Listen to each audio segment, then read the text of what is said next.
Alhamdulillah, assalatu wassalamu ala rasulillah, la haula wa la quwata illa billah, amma ba'du. Yang terhormat Ibu Nyai Hajah Munjidah Wahab beserta seluruh keluarga dalam. Yang kami hormati para dewan juri yang arif dan bijaksana, serta hadirin sebangsa setanah air yang dirahmati Allah. Segala puji bagi Allah yang telah menurunkan rahmat, nikmat serta hidayahnya, sehingga kita semua dapat berkumpul tanpa satu halangan apapun. Salawat bermutiarakan salam semoga selalu tercurah limpahkan kepada Nabi Agung, Nabi besar, Nabi Muhammad sallallahu alaihi wasallam, yang telah mengantarkan umatnya dari zaman kegelapan menuju zaman terang benderang, dari zaman unta menuju zaman Toyota, dan dari zaman berhala menuju zaman Elfasa, yang kita nantikan syafaatnya di yaumul qiyamah kelak. Amin, amin, ya rabbal alamin. Hadirin yang dirahmati Allah, pada kesempatan yang penuh ukhuwah ini, izinkan kami menyampaikan musabaqah syaril Quran yang bertemakan pendidikan budi pekerti menurut Al-Quran. Ya, pendidikan budi pekerti menurut Al-Quran.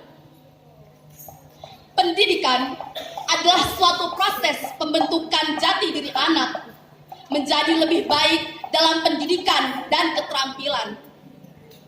Di madrasah tidak hanya diajarkan satu mata pelajaran saja, namun juga diajarkan pendidikan keterampilan atau budi pekerti.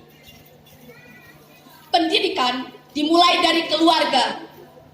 Keluarga adalah tempat pertama dan utama bagi pembentukan dan pendidikan anak. Untuk itu, setiap anak harus dibekali dengan pendidikan agama, dengan mengajarkan bahwa perbuatan sekecil apapun senantiasa dalam pengawasan Allah Subhanahu wa taala, dan kelak Allah akan memberikan balasan yang setimpal. Sebagai rujuk, marilah kita dengarkan firman Allah dalam Al-Quran surat Luqman ayat 13.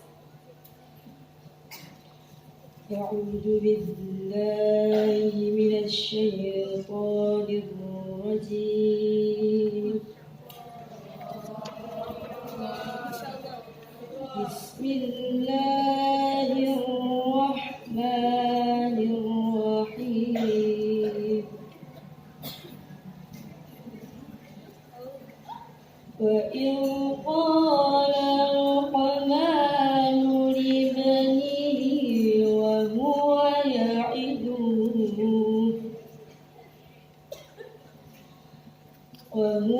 يَعِظُهُ يَا بُنَيَّ لَا تُشْرِكْ بِاللَّهِ إِنَّ الشِّرْكَ لَظُلْمٌ عَظِيمٌ.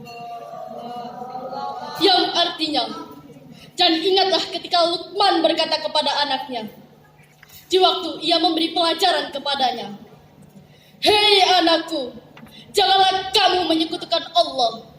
Sesungguhnya menyekutukan Allah adalah benar-benar kezaliman yang besar."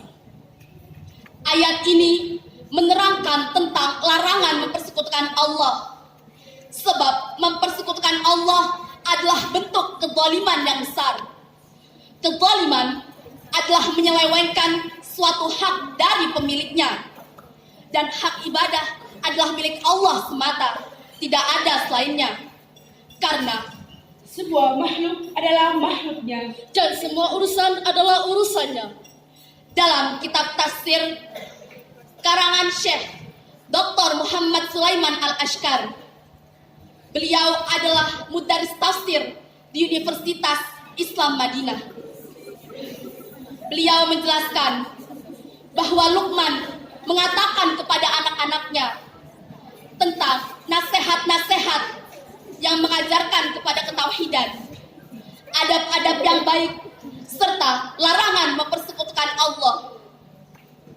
Luqman mewasiatkan kepada anak-anaknya agar anaknya hanya menyembah kepada Allah dan tidak mempersekutukannya dengan suatu apapun. Perbuatan syirik dapat menyebabkan dosa yang besar, yang bahkan Allah tidak mengampuni dosa tersebut, kecuali orang yang melakukannya mau bertaubat dan meninggalkan perbuatan syiriknya selama-lamanya. Ayat Al-Quran kerap kali digandengkan dengan perintah menyembah Allah dan berbakti kepada kedua orang tua. Untuk itu, marilah kita dengarkan firman Allah surat Luqman ayat 14. Bismillahirrahmanirrahim. Wa wassayna al-insana biwalidayhi hamalathu ummuhu wahnan 'ala wahn wa fisaluhu fi 'amayn an ishkur li wa liwalidayk ilayyal masir. Shadaqallahul azim. Yang artinya, dan kami perintahkan kepada manusia, berbuat baiklah kepada kedua orang ibu bapaknya. Ibunya yang telah mengandung dengan keadaan lemah yang bertambah-tambah dan menyapitnya. Bersyukurlah kepadaku dan kepada kedua orang ibu bapakmu. Hanya kepadakulah kembali. Sebagai seorang anak yang dilahirkan dan dididik oleh kedua orang tua, kita sudah seharusnya menghormati dan memuliakan mereka. Ketika dalam kandungan, betapa banyak kepedihan dan kesukaran yang dialami oleh ibu kita. Jerih payahnya berlanjut saat mendidik anaknya sepanjang siang dan malam. Tanpa kasih sayang dan didikan orang tua, kita tidak akan sampai pada titik ini. Namun masih banyak kekerasan yang terjadi di dunia ini. Contohnya, di Indonesia pada tahun 2020, ada seorang anak berumur 16 tahun. Ia memukul kepala ayahnya hingga babak belur. Karena apa? Hanya karena ayahnya menasehatinya agar bangun lebih pagi. Dan menendang kepala sang ibu hanya karena tidak diberi uang yang diinginkan olehnya. Astaghfirullahaladzim. Dari uraian yang kami sampaikan, dapat kita ambil kesimpulan. Pertama, orang tua harus mendidik anaknya untuk bertauhid kepada Allah. Kedua, larangan berbuat syirik, karena syirik adalah perbuatan kezaliman yang besar. Assalamualaikum warahmatullahi wabarakatuh.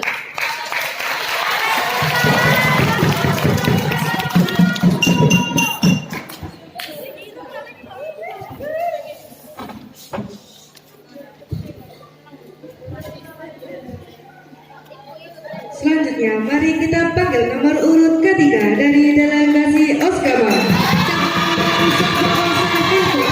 Kepadanya kami persilahkan.